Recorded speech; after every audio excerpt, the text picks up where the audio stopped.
Change in society, क्या हमारे society में चेंज आना चाहिए, क्या नहीं आना चाहिए, और अगर आना चाहिए तो उसके लिए हमें क्या क्या करना होगा जिससे हमारी सोसाइटी में चेंज आए। तो इसको सिंपल डेफिनेशन में बताने से अच्छा है कि स्टोरी हम क्रिएट करके बताएं, उससे आपको भी ज़्यादा समझ आएगा और मैं भी इजीली आपको बता पाऊंगा। और स्टोरी का एक सिंपल मतलब क्या होता है ना, किसी इनडायरेक्ट चीज़ को डायरेक्ट में कह देना। आप चाहते नहीं हो किसी पार्टिकुलर चीज़ का नाम लो, लेकिन करेक्टर वही हो, बस नाम कोई और हो, लेकिन उसी को दर्शा रहा हो। तो एज इट इज़ हम भी वैसे ही करेंगे, मैं आपको वही समझाऊंगा और आप वैसे ही समझोगे। तो हम दो कैरेक्टर ले लेते हैं, पहला आयुष ले लेते हैं, दूसरा रोहन। चिन्नू मिन्नू तो बहुत लेते हैं, सुरेश मुकेश सब लेते हैं, हम थोड़ा यूनिक ले लेते हैं अभी के टाइम पे। तो पहला आयुष और दूसरा रोहन। आयुष की एज होती है कुछ 13 ईयर और जो रोहन की होती है एज होती है 14 ईयर। तो दोनों एक छोटे से गांव के हैं। तो एक दिन क्या होता है ना, वो अपने स्कूल से घर की तरफ दोनों एक साथ जा रहे थे, लेकिन दोनों हैं एक ही क्लास में, बस थोड़ा सा साल का डिफरेंस है। तो दोनों जा रहे थे, तो कुछ बैगर्स थे रोड पे, कुछ चाइल्ड लेबर थे, और जो कुछ बैगर्स थे कुछ बड़े थे और कुछ छोटे बच्चे थे। उनको देख के उनके दिमाग में आया कि हमें इनके लिए कुछ करना चाहिए, क्यों ना एनजीओ खोला जाए। मतलब 14 साल की उम्र में कुछ करना चाहिए, और करना तो क्या चाहिए, इतना बड़ा एनजीओ खोल लेना चाहिए।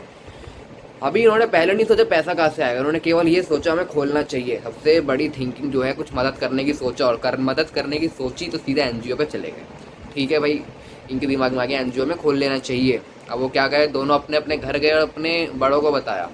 तो उनकी सुई केवल एक ही जगह पे आके अटक गई कि तू बेटा पढ़ो। 14 साल की उम्र में अगर तुम मान लो एनजीओ खोलने के लिए कह दे, पैसा कहाँ से आएगा, पैसा अगर हम दे दे तो तुम्हें क्या होगा, तुम्हें क्या फ़ायदा मिलेगा। सरकार एक तुम्हें मेडल दे देगी और एक 2-3 लाख रुपए दे देगी, बस 2 लाख 3 लाख, बस उससे तुम्हारी पूरी साल की जो है, पूरे एक जीवन भर की रोजी रोटी तो चलेगी नहीं।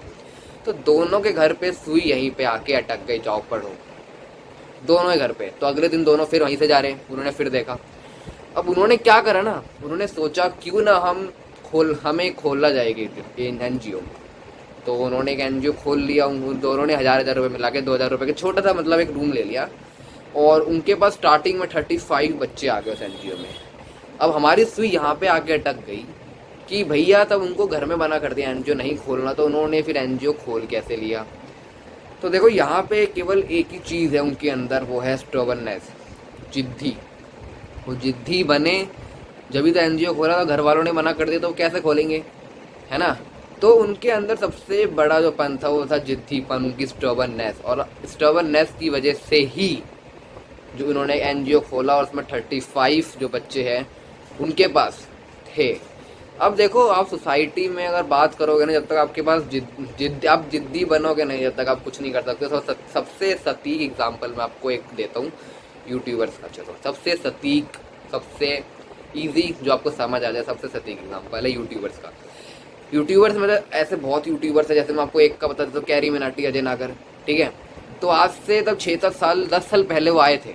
तो क्या उन्होंने घर वालों को बोला है, अपनी सोसाइटी में लोगों को बोला कि मैं गाली दे के रोस्टिंग करके पैसा कमाना चाहता हूँ? नहीं बोला। उन्होंने क्या करा, एक बेस मैं जब तक बनाऊंगा नहीं, जब तक नहीं बताऊंगा। और आज 50-60 हज़ार सब्सक्राइबर्स का जो बेस हो गया था, तब उन्होंने बताया, और आज उनको पूरी दुनिया जानती है।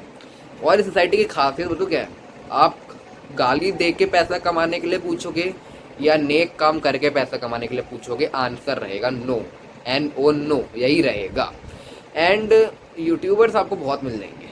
ठीक है, जैसे मैं गेमर्स की बात कर लेता हूँ, गेमर्स की। ठीक है, यूट्यूब में गेमर्स हो गए, ब्लॉगर्स हो गए, रोस्टर हो गए। और तो गेमर्स जो होते हैं, एक गेमर्स मर्सिडीज मस्टैंग में घूमेगा, फॉर्चूनर में, थार में घूमेगा, और वही एक गेमर जिसके पास खुद की बाइक, खुद की साइकिल भी नहीं होगी। क्यों नहीं होगी? जिद्दीपन। फिर वही हमारी सुई अटक रही है स्टबर्ननेस के ऊपर लेके। तो जब तक हम जिद्दी नहीं बनेंगे ना, आप चेंज नहीं हो पाओगे। और सोसाइटी को अगर चेंज करना है, सबसे पहले आप अगर खुद के अंदर चेंज नहीं करोगे, सोसाइटी का भी चेंज नहीं हो पाएगी। एक चेन है ये, एक चेन है, तो पहले चेन की शुरुआत खुद से करो, दूसरों के पास मत जाओ। और फिर वही बात कि आप लोगों को गाली देकर पैसे कमाने के लिए पूछोगे या नेक काम करके पैसे कमाने के लिए पूछोगे, आंसर हमेशा NO, बड़ा बड़ा नो रहेगा।